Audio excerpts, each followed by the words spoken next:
किसका किसका आंसर आ रहा है? एक तो गुड।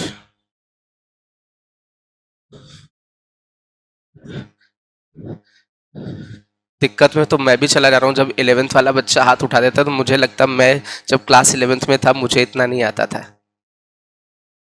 टीचर पढ़ाए भी तो मेरे नवोदय में बस केवल एनसीईआरटी पढ़ा देते थे, तो उसके आगे कुछ जानते ही नहीं थे हम लोग।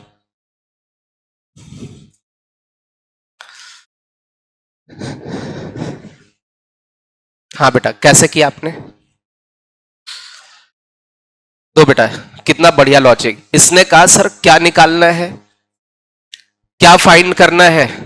सुनना बेटा बहुत ध्यान से। इसने कहा सर रियल पार्ट फाइंड करना है अल्फा का, और इसको पता कि सर ये अल्फा कॉम्प्लेक्स नंबर ये दे रखा है। तो मैंने आपको बोला था कि जो रियल पार्ट होता है किसी भी कॉम्प्लेक्स नंबर का, वो क्या होता है, उस कॉम्प्लेक्स नंबर में उसका कॉन्जुगेट ऐड कर दे बाई 2। लिखवाया कि नहीं लिखवाया? बोलो भाई। तो इसने कहा सर जो रियल पार्ट होता है उसमें मुझे अल्फा बार की जरूरत पड़ेगी। किसकी जरूरत पड़ेगी? Alpha bar. तो इसने कहा ठीक है, इसको सोचते हुए इसने कहा सर अल्फा बार निकाल के देखते हैं क्या होता है।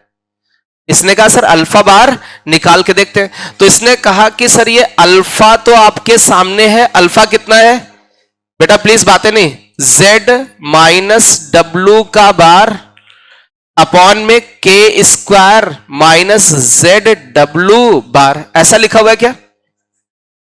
प्लस ये लिखा हुआ है। इसने कहा क्या फाइंड करना है? Alpha bar. क्यों फाइंड करना है? अल्फा पता है, अल्फा बार आ जाएगा, दोनों को ऐड करके और 2 से डिवाइड कर देंगे। अब इसने कहा सर अल्फा बार निकालना है, तो इधर कॉन्जुगेट लिया तो इधर भी, और कॉन्जुगेट क्या होगा, पूरा डिस्ट्रीब्यूट, तो z पे क्या लग जाएगा और ये w हो जाएगा, और यहां के स्क्वायर, के रियल नंबर है क्या, के पॉजिटिव है, के रियल नंबर है, यहां पर क्या हो जाएगा z बार और ये w, ऐसा हो गया। अब इन्होंने कहा सर ये अल्फा बार आ रहा है, एक चीज और, ये इंफॉर्मेशन भी आपके पास है, तो यार ये जो इंफॉर्मेशन क्या z square plus equal to W square equal to K square है क्या, ऐसी इंफॉर्मेशन है? अरे स्क्वायर स्क्वायर मार दिया। अच्छा ये बताओ z into Z bar w into W bar equal to K square है क्या? आप अल्फा में देखें तो z है और w बार है, इसमें जस्ट उल्टा है, इसमें z में बार है और w। तो एक काम करते हैं, हम इसको z और w बार में कन्वर्ट करते हैं। कैसे? z बार को क्या लिख सकते हैं, z बार को क्या लिख सकते हैं, के स्क्वायर बाई जेड, तो z में कन्वर्ट हो जाएगा। इसके जैसा बनाने की कुछ कोशिश कर रहे हैं, तो z बार को हमने क्या लिखा, के स्क्वायर बाई जेड। अच्छा w को क्या लिख सकते हैं, इसमें w बार के टर्म में w को क्या लिख सकते हैं, के स्क्वायर बाई w बार। अच्छा अपॉन में ये के स्क्वायर लिखा है, ये w है, तो w की वैल्यू क्या हो जाएगी, के स्क्वायर अपॉन w बार। कोई डाउट है किसी को? अच्छा ये के स्क्वायर, जेड बार की वैल्यू कितनी हो जाएगी, के स्क्वायर बाई जेड, और w की वैल्यू क्या हो जाएगी, के स्क्वायर बाई w बार, ऐसा हो जाएगा क्या? ऊपर से के स्क्वायर नीचे से के स्क्वायर कट जाएगा।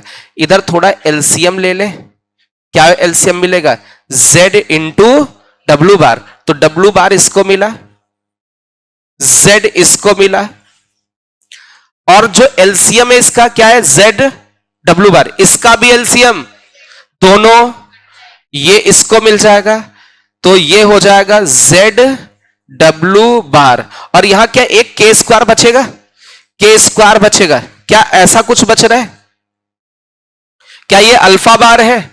अब अल्फा की शक्ल देखो, अल्फा था z minus W bar upon में के स्क्वायर प्लस जेड डब्लू बार, और जो अल्फा बार आया है क्या वो इसमें माइनस कॉमन ले लें तो z minus W bar upon के स्क्वायर z डब्ल्यू बार आया है क्या अल्फा बार इक्वल टू ये माइनस लगा, क्या ये अल्फा है? ये उधर चला जाएगा तो अल्फा और अल्फा बार का सम, अल्फा बार का सम 0 0/2, रियल पार्ट इज 0। या फिर आप ऐसे कह सकते हैं कॉम्प्लेक्स नंबर और उसके कॉन्जुगेट का सम कितना है 0, तो ये कैसा होगा प्योरली इमेजिनरी, मतलब रियल पार्ट 0। नोट करें इसको।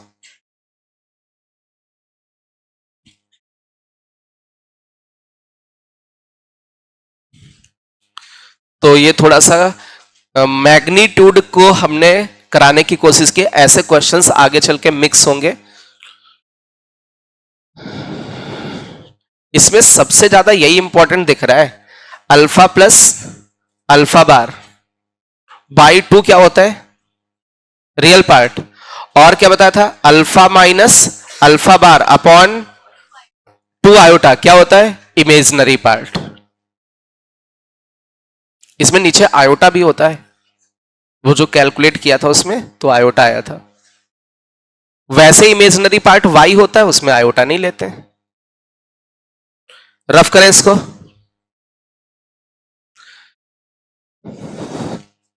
अभी इसके आगे हेडिंग हम लोग डालते हैं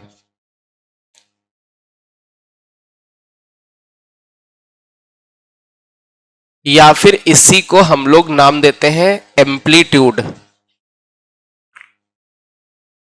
amplitude of complex number, amplitude of complex number या फिर argument of complex number. Amplitude निकालना किसी कॉम्प्लेक्स नंबर का या फिर आर्गुमेंट फाइंड करना है। इसका मतलब क्या होता है, इसका मतलब होता है एंगल से। किससे होता है थीटा से। कभी एम्पलीट्यूड पूछा जाए कॉम्प्लेक्स नंबर का या फिर आर्गुमेंट पूछा जाए तो इसका मतलब क्या होता है थीटा। जैसे ये ऐसे बोला जाए कि आपको आर्गुमेंट ऑफ कॉम्प्लेक्स नंबर निकालना है, इसका मतलब आपको उसका क्या निकालना है थीटा। अब ये कौन सा थीटा है इसको भी समझना है। ये जो थीटा है angle between real axis and OZ line, real axis and OZ line. अब ये है क्या, इधर देखो बेटा, लिखना नहीं, बहुत ध्यान से समझना। ये कौन सा एक्सिस है रियल एक्सिस, ये कौन सा इमेजिनरी एक्सिस है। एक कोई कॉम्प्लेक्स नंबर मैं ले लेता हूं, इस जगह पर ये कॉम्प्लेक्स नंबर ले लिया, that is x plus iota Y. X कैसा है रियल, y कैसा है रियल। तो ये complex number as a point हम लोग ट्रीट करते हैं x कॉमा वाई। ये ओरिजिन है, ये लाइन क्या बनी ओजेड। ये कौन सी एक्सिस है रियल एक्सिस, लिखते एक्स लिख सकते हो। रियल एक्सिस और ओजेड के बीच का एंगल, इसी को हम लोग क्या बोलेंगे। अब ये कैसे निकलेगा इन फर्स्ट क्वाड्रेंट, डिपेंड करता है कॉम्प्लेक्स नंबर वो पॉइंट किस क्वाड्रेंट में है। भाई जो कॉम्प्लेक्स नंबर ऐसे लिख दे -2 + 3 आयोटा, इसका मतलब ये पॉइंट क्या हो जाएगा -2, 3 किस क्वाड्रेंट में जाएगा सेकंड। तो कोई कॉम्प्लेक्स नंबर होता है उसका यदि आर्गुमेंट फाइंड करना होता है तो अकॉर्डिंग टू क्वाड्रेंट, किस क्वाड्रेंट में उसके हिसाब से चलना होता है। माना कि कॉम्प्लेक्स नंबर फर्स्ट क्वाड्रेंट में, किस क्वाड्रेंट में, यदि फर्स्ट क्वाड्रेंट में है तो ये वाली लेंथ कितनी होगी y और ये वाली लेंथ कितनी होगी x। क्या ये थीटा निकाल सकते हैं, थीटा की वैल्यू कितनी आ जाएगी tan inverse y by x। क्या ये वैल्यू आ जाएगी, अरे tan थीटा की value perpendicular upon base, tan theta equal to y by x, तो theta equal to tan inverse. मैं थोड़ी देर के लिए इस पे मॉड लगा देता हूं, हालांकि मॉड लगाने की कोई जरूरत नहीं, x और y दोनों कैसे हैं पॉजिटिव हैं। अच्छा सेकेंड क्वाड्रेंट में यदि आपको आंसर देना है तो इतना तो पता चल रहा है 90 से और 180 से कम, तो इसमें जो आपका आर्गुमेंट आएगा that is pi minus tan inverse mod y by x। ऐसा क्यों कर रहे हैं, रीजन क्या है सुनना बेटा। जैसे सेकेंड क्वाड्रेंट में गए, ये z है, तो आपका जो आर्गुमेंट वाला थीटा है वो ये है, ये फाइंड करना है। अब इसमें यहां पर एक ये छोटा सा ट्रायंगल बनाते हुए दिख रहे हैं, बट मुझे रिक्वायरमेंट इसकी है, मुझे ये थीटा चाहिए, बट ये ट्रायंगल आपका इधर बन रहा है। आप इसको मॉड वाई मान लें और इसको क्या मान लें, मॉड एक्स। तो क्या ये एंगल निकाल सकते हैं? ये जो एंगल आएगा tan inverse mod Y by X आएगा क्या? बोलो भाई, ये वाला एंगल। अब हमें करना क्या, इस टोटल 180 से ये वाला जो एंगल क्या कर देना है, सब्ट्रैक्ट। क्या वो ये इतना एंगल दे देगा? तो 180 से हमने ये वाला जो एंगल ये है उसको क्या कर दिया है, सब्ट्रैक्ट। तो सेकेंड क्वाड्रेंट में जो आपका आर्गुमेंट होता है that is pi minus tan inverse mod Y by X. अच्छा, अभी एक चीज देखना है, जैसे मैं फर्स्ट क्वाड्रेंट में बोलूं कि यार ये एंगल 30 है, तो क्या फोर्थ वाले में ये एंगल -30 बोल सकता हूं? तो इसमें कभी आंसर करना तो ये आएगा इसका आर्गुमेंट माइनस का tan inverse mod Y by X. और इस वाले में तो सेकंड वाले का नेगेटिव, जैसे इसमें 120 तो इसमें क्या बोलेंगे -120। तो इसमें क्या आ जाएगा, इसका नेगेटिव आ जाएगा, मतलब minus pi plus tan inverse mod Y by X. भाई इसका नेगेटिव करना तो प्लस वाला माइनस, माइनस वाला प्लस। लेकिन ये जो लिखे हुए आर्गुमेंट्स हैं इनको हम लोग बोलते हैं, ये है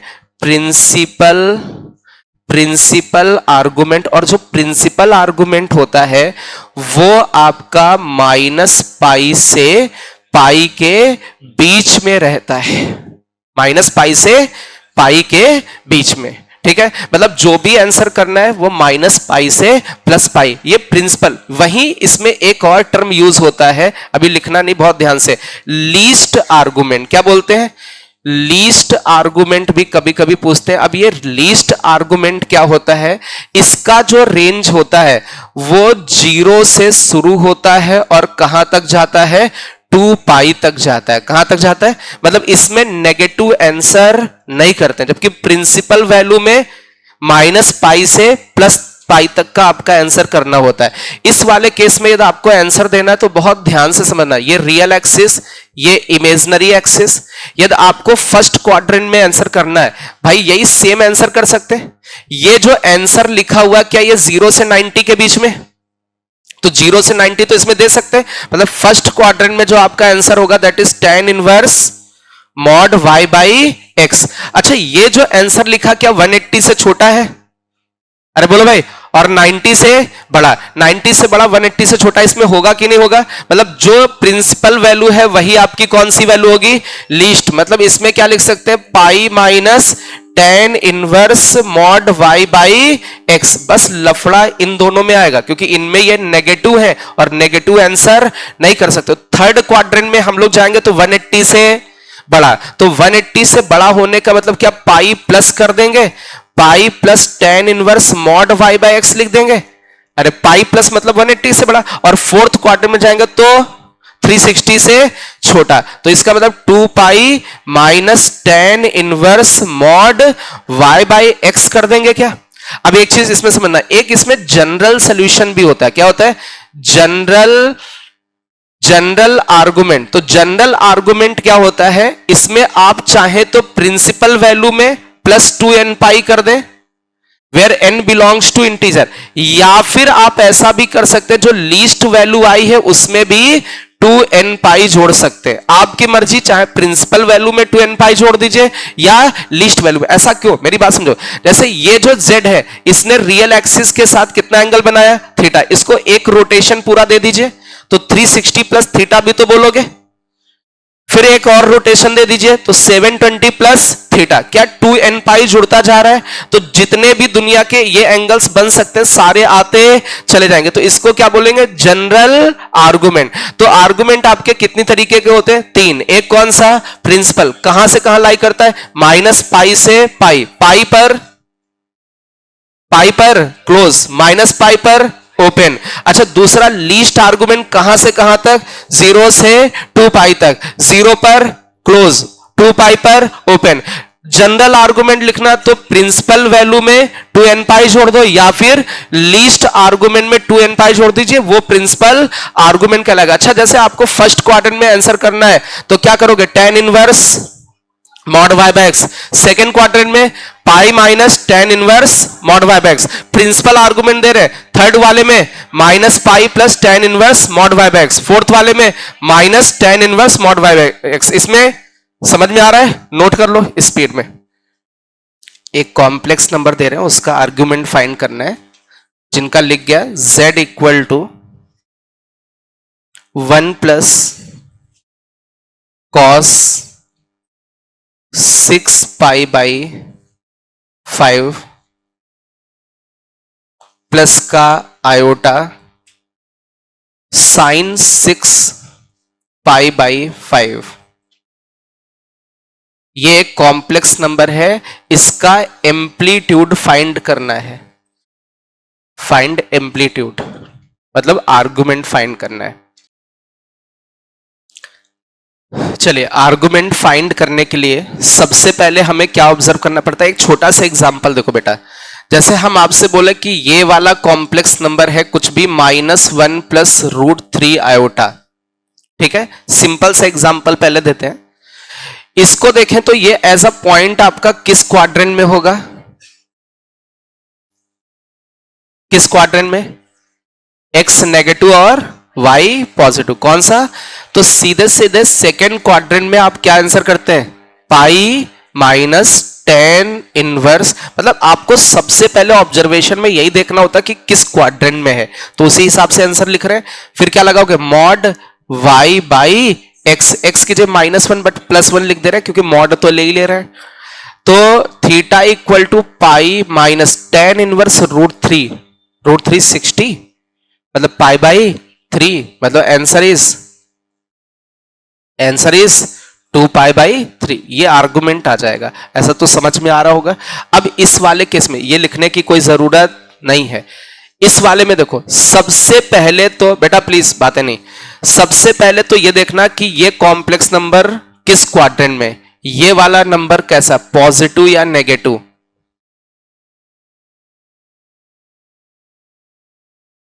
कैसा? ये जिंदगी में नेगेटिव हो ही नहीं सकता। 1 में कॉस जोड़ रहे हैं, 1 में कॉस का वैल्यू कहां तक जा सकता है? -1 से 1 तक। माना कि ये -1 भी हो गया तब भी 0 रहेगा, तो रियल 0 तो नहीं होने वाला, क्योंकि कॉस की वैल्यू -1 कब होती है? कॉस पाई और 3 पाई, इन पे वैल्यूज क्या होती? तो इस पे -1 तो नहीं है, इसका मतलब -1 से 1 के बीच में। 1 भी नहीं है ये, क्योंकि cos 0 1 होता है, cos 2 पाई 1 होता है। तो ये -1 से 1 के बीच में, और कोई ऐसी वैल्यू जो -1 से 1 के बीच में उसमें 1 में जोड़ी जाए तो ऑब्वियस सा वो पॉजिटिव ही। अरे 1 में कुछ हम जोड़ रहे हैं जो कि -1 से 1 के बीच में, ये वैल्यू कैसी आएगी?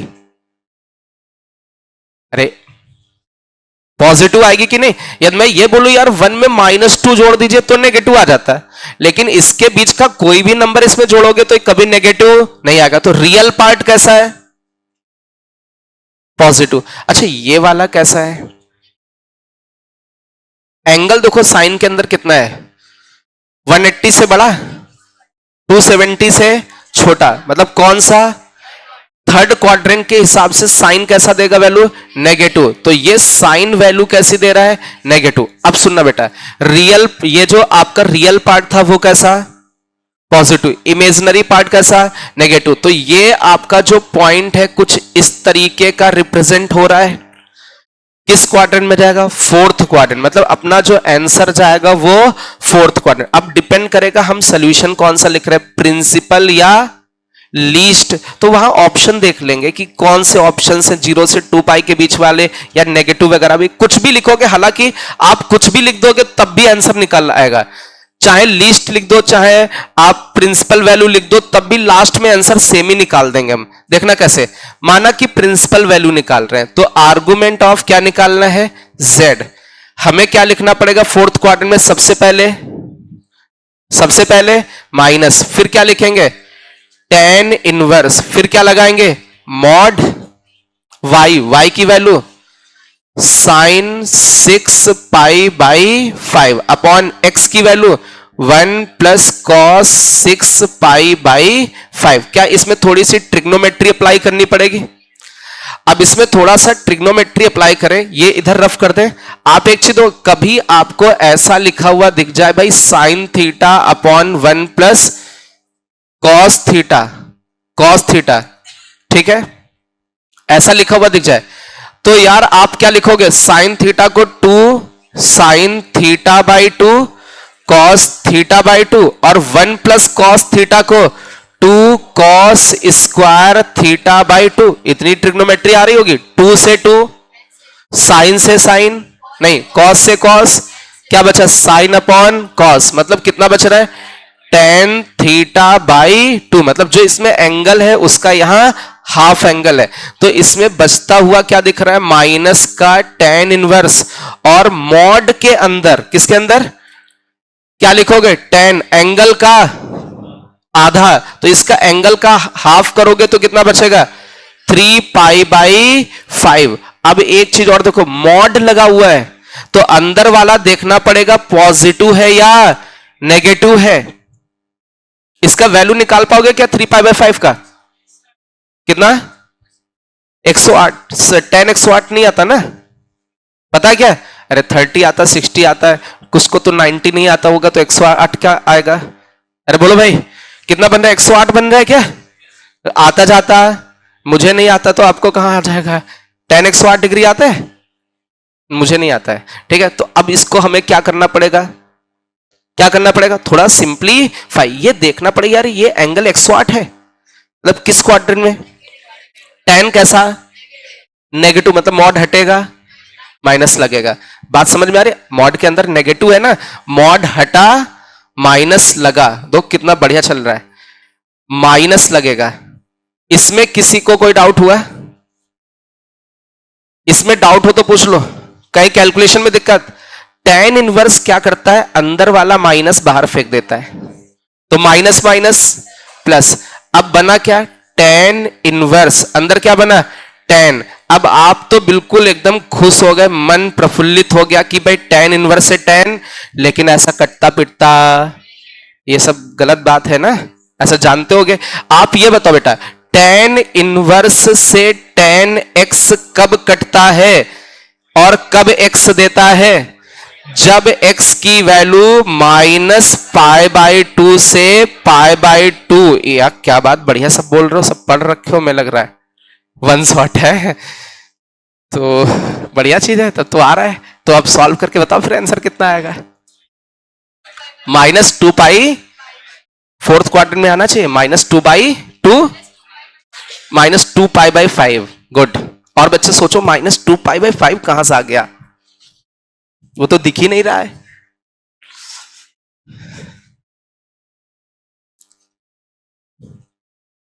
इसको क्या लिख सकते हैं आप, पाई माइनस, क्यों ऐसा चेंज करें, क्योंकि ये कैंसिल क्यों नहीं हो रहा है, क्योंकि ये पाई बाई 2 के बाहर है, तो हमने इसको थोड़ा चेंज कर दिया, पाई माइनस 2 पाई बाई 5, क्या अभी भी वही लिखा हुआ है, अरे पाई से 2 पाई बाई 5 जाएगा, वही तो लिखा हुआ है। अब इसको ये थोड़ा सा सिंप्लीफाई करें तो टेन इनवर्स, अंदर ten, ten 180 minus theta, minus का टेन और कितना, थीटा की जगह 2 पाई बाई 5। अब मेरी बात समझना बेटा, अब टेन क्या करेगा, सॉरी टेन इनवर्स क्या करेगा, माइनस बाहर आ जाएगा, और टेन इनवर्स के अंदर क्या बचा, ten 2 pi by 5, 2 pi by 5 क्या इस रेंज में है, 2 पाई बाई 5 कितना एंगल, लगभग 72, ये 90 से छोटा, इसके बीच में, मतलब ये दोनों कट गए, और माइनस का 2 पाई बाई 5, माइनस का 72 डिग्री आ गया, मतलब किस वाले क्वाड्रेंट में चला गया, फोर्थ वाले में चला गया। आंसर भी फोर्थ क्वाड्रेंट में आना चाहिए, ये भी तो दिखना चाहिए। अच्छा इसका जनरल सॉल्यूशन क्या होगा, general value minus 2 pi by 5 plus का 2n पाई। सुनो बेटा, माना कि आंसर में आपने इसका, उन्होंने आर्गुमेंट पूछा, प्रिंसिपल वैल्यू तो नहीं बोली, और उन्होंने आर्गुमेंट जब पूछा तो ये आंसर में नहीं है, ये आंसर में, भाई उन्होंने तो आर्गुमेंट पूछा, प्रिंसिपल वैल्यू तो नहीं पूछी, ये अपना आंसर क्या प्रिंसिपल वैल्यू है, लेकिन सोल्यूशन तो कोई भी हो सकता है, अपना जनरल सोल्यूशन के हिसाब से भी तो आ सकता है। n की वैल्यू 0 रखने पर क्या मिल रहा है? -2π/5। 1 रखने पर, 1 रखने पर कितना? 8π/5। ये ऑप्शन हो सकता है। मान लीजिए ये नहीं लिखा तो क्या लिखा होगा? 8π। 2 रखने पर कुछ जो आएगा वो लिखा हो सकता है। -1 रखने पर किसको?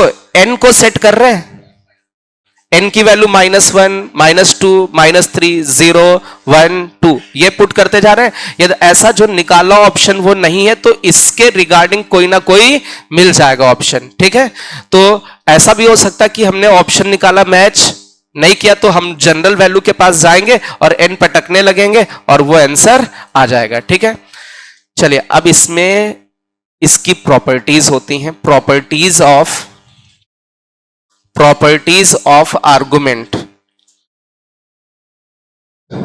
प्रॉपर्टीज ऑफ आर्गुमेंट या एम्पलीट्यूड की प्रॉपर्टीज ऑफ एम्पलीट्यूड। इसमें बहुत सारे क्वेश्चन कराने थे तो सुनना बेटा। ए आर जी अभी सब अपने मन से लिख दोगे आप, Z1 into Z2। A R G मतलब यहां प्रोडक्ट में है, उनका आर्गुमेंट निकालना है, Z1 upon Z2। Argument of किसी कॉम्प्लेक्स नंबर की पावर n। सुनिएगा बहुत ध्यान से, जो ये आर्गुमेंट होता बिल्कुल लॉग के जैसी प्रॉपर्टीज को फॉलो करता है। जैसे log m प्लस n, तो ये क्या हो जाएगा? log m plus log n। अच्छा, ये जो आंसर आएगा जरूरी नहीं कि वो मैच करे, तो हम प्लस का क्या कर देंगे? 2n पाई, वो अपने आंसर में कर लेंगे, फिर उसको मैच करा लेंगे। इसको क्या लिखोगे? Argument of Z1 minus argument of Z2। किसके जैसा चल रहा है? लॉग के जैसा। लॉग क्या करता है? पावर, तो n आगे आ जाएगा, आर्गुमेंट ऑफ z हो जाएगा। अच्छा, जैसे आपसे पूछा जाए आर्गुमेंट ऑफ z बार, तो सुनिएगा बहुत ध्यान से, इधर तो बेटा लिखना बंद करें। ये कॉम्प्लेक्स नंबर z है, z बार क्या होता है? तो यहां चला जाएगा। यदि ये थीटा है तो इसका मतलब माइनस का आर्गुमेंट ऑफ z हो जाएगा।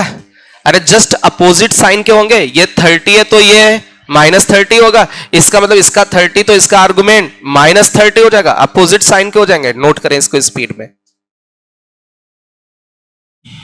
नोट हो गया बेटा? इसमें एक और बढ़िया बात है, जैसे अभी तक जो आर्गुमेंट्स निकाल रहे थे वो हम केवल ये देख रहे थे वो किस क्वाड्रेंट में है। ऐसा जरूरी नहीं कि किसी क्वाड्रेंट में हो, एक्सिस पर भी तो हो सकता है।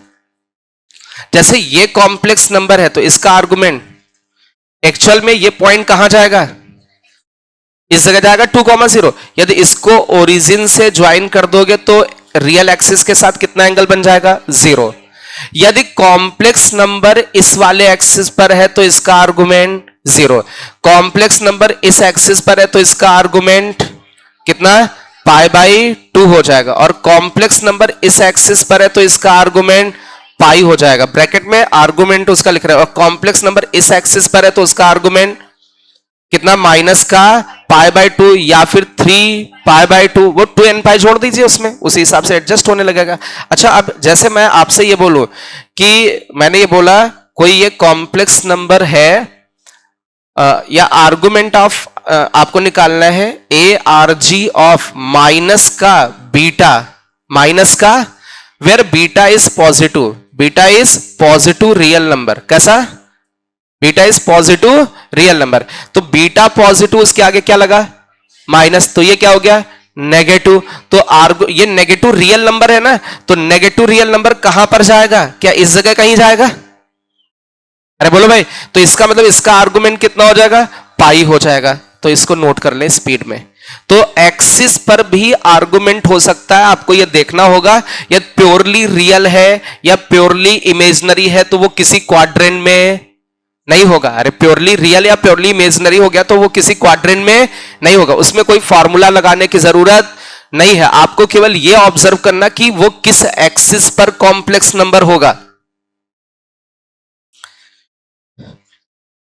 Argument of Z1 equal to 17 pi upon 18, argument of Z2 equal to 7 pi by 18। आपसे पूछा गया है प्रिंसिपल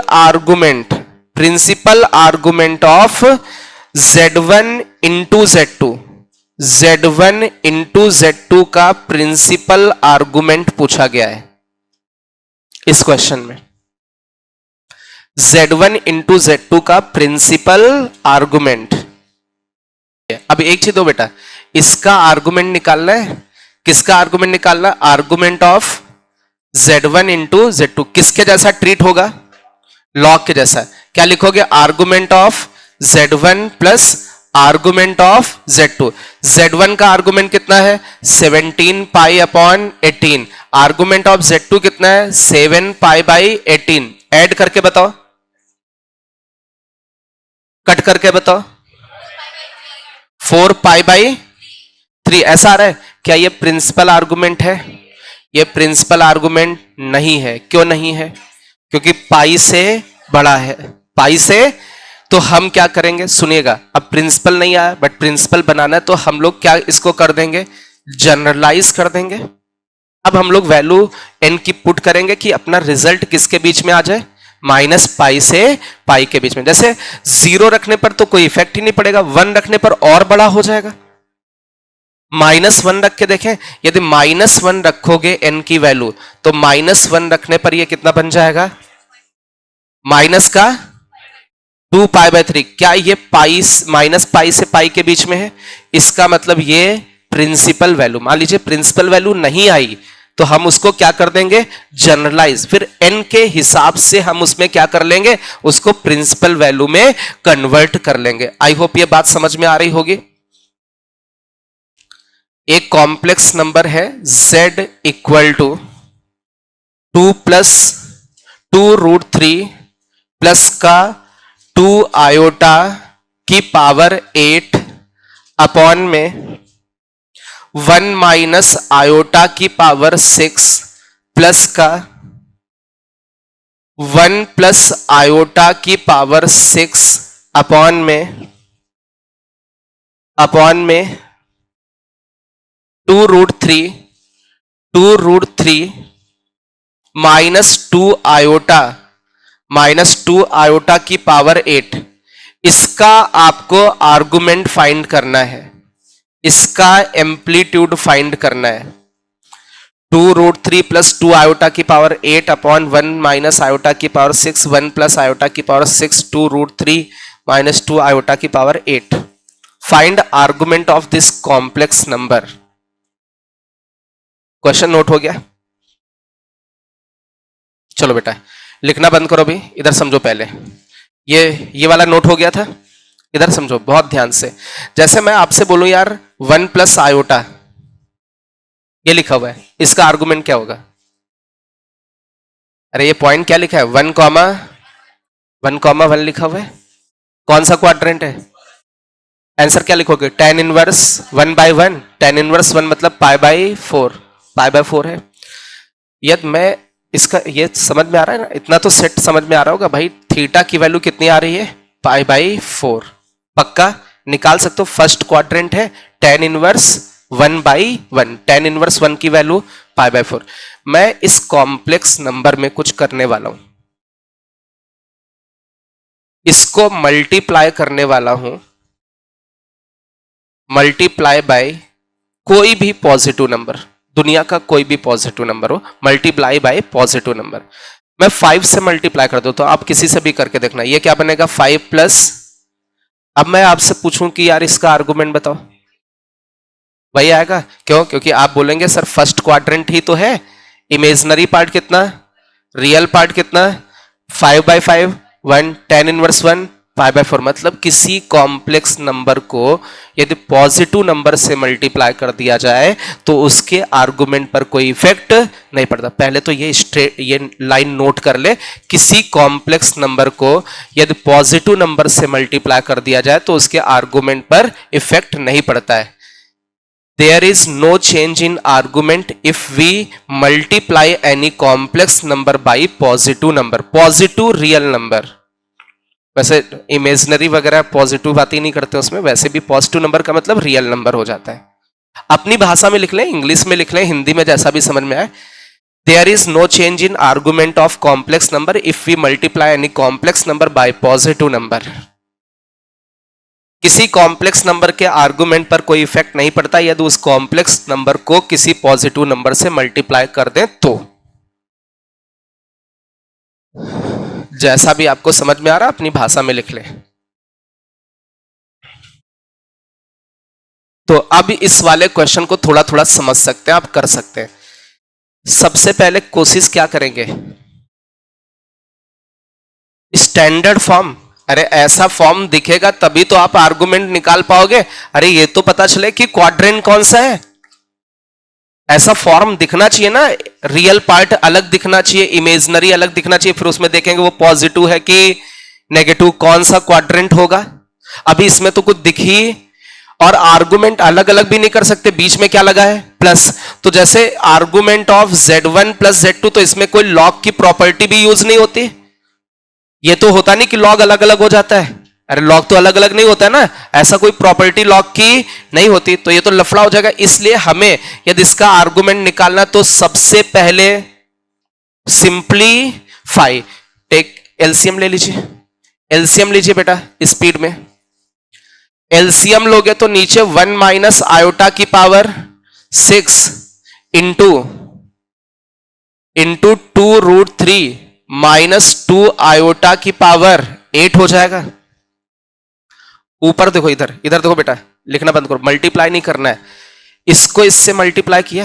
यदि किसी कॉम्प्लेक्स नंबर को उसके कॉन्जुगेट से मल्टीप्लाई कर दें तो उसके मैग्नीट्यूड का, इसको इससे मल्टीप्लाई करोगे, ये कॉम्प्लेक्स नंबर, ये कॉन्जुगेट। जैसे 2√3 प्लस 2 आयोटा लिख के दिखा दे रहा हूं, इसको इससे मल्टीप्लाई करोगे 2√3 माइनस 2 आयोटा से, इन दोनों की पावर कितनी है, 8। अरे यही मल्टीप्लाई होंगे ना आपस में, तो a plus B a minus B, ऐसे ही होगा ना। तो आप लिखोगे इसका स्क्वायर कितना आएगा, और माइनस इसका स्क्वायर, प्लस की कुछ वैल्यू आ जाएगी, सीधे सीधे इसका मैग्नीट्यूड कितना आ रहा है, 4 का मैग्नीट्यूड का। अरे ये कॉम्प्लेक्स नंबर, ये इसका कॉन्जुगेट, मल्टीप्लाई तो कर सकते हो ना। मैग्नीट्यूड कितना आया, उसका स्क्वायर 16 की पावर 8। आप कैलकुलेट करके देखो, ये 16 की पावर क्या बन रहा है, 8। मन नहीं मान रहा है तो कैलकुलेशन कर लो, मल्टीप्लाई करके देखो। अच्छा इसको इससे मल्टीप्लाई करोगे तो क्या बनेगा, 2 की पावर, पक्का। इसको इससे मल्टीप्लाई करें, इसमें किसी को कोई डाउट है? अच्छा अभी एक काम करते हैं, सुनो बेटा, इतना लिख गया, इतना पहले नोट कर लो।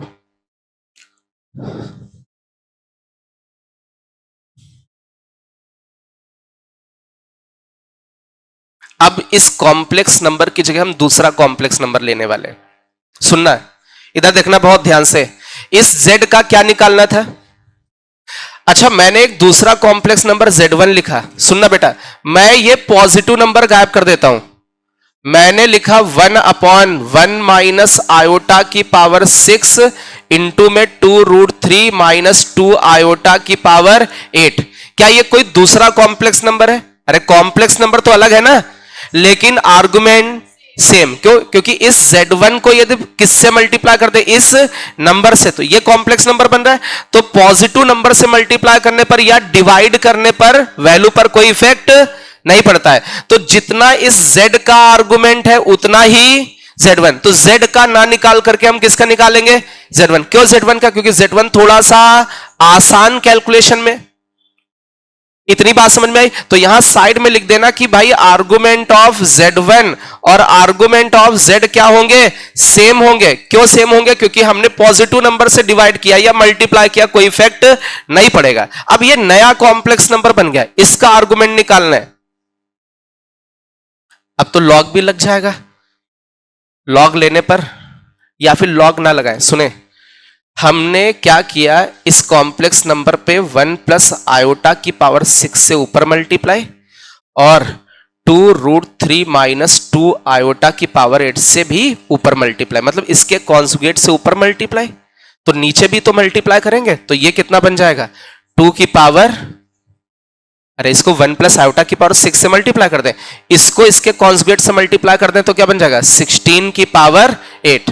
ये जो नीचे लिखे हुए हैं इसको हमने 1 प्लस आयोटा की पावर 6 से मल्टीप्लाई किया, तो नीचे किया तो ऊपर भी करोगे, इसको इसके कॉन्जुगेट से नीचे मल्टीप्लाई किया तो ऊपर भी करोगे, कोई दिक्कत किसी को, कोई चेंज। अच्छा अब हम इसकी जगह थोड़ा सा अलग कॉम्प्लेक्स नंबर लेने वाले हैं, कोई दूसरा complex number Z2 complex number क्या ले लेते हैं 1 प्लस आयोटा की पावर 6 और 2√3 माइनस 2 आयोटा की पावर 8। अच्छा जितना Z2 का आर्गुमेंट होगा क्या उतना ही Z1 का होगा? अरे बोलो भाई, इसमें ये पॉजिटिव नंबर ही तो डिवीजन में है, तो इससे आर्गुमेंट पर कोई इफेक्ट नहीं पड़ेगा। तो जितना Z2 का आर्गुमेंट उतना ही Z1 का, उतना ही Z का, मतलब हम Z2 का निकालेंगे तो Z का आ जाएगा।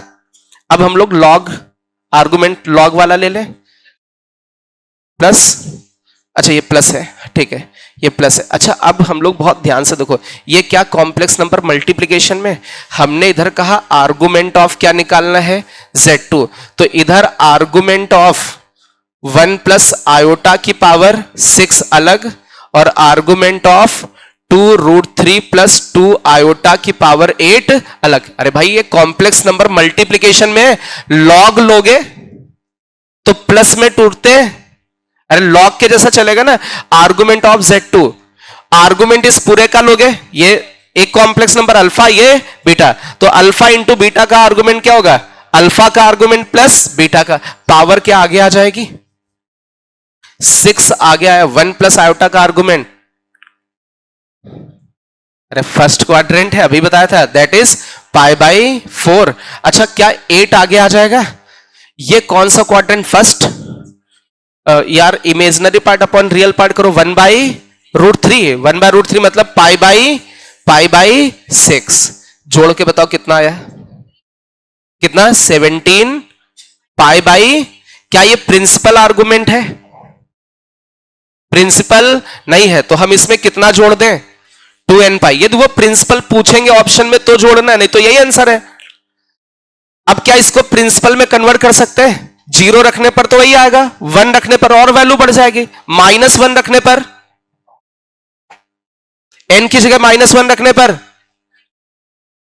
5π/6 आ जाएगा, कब आएगा जब n की वैल्यू -1। क्या ये प्रिंसिपल आर्गुमेंट आ गया, आंसर इज 5π/6।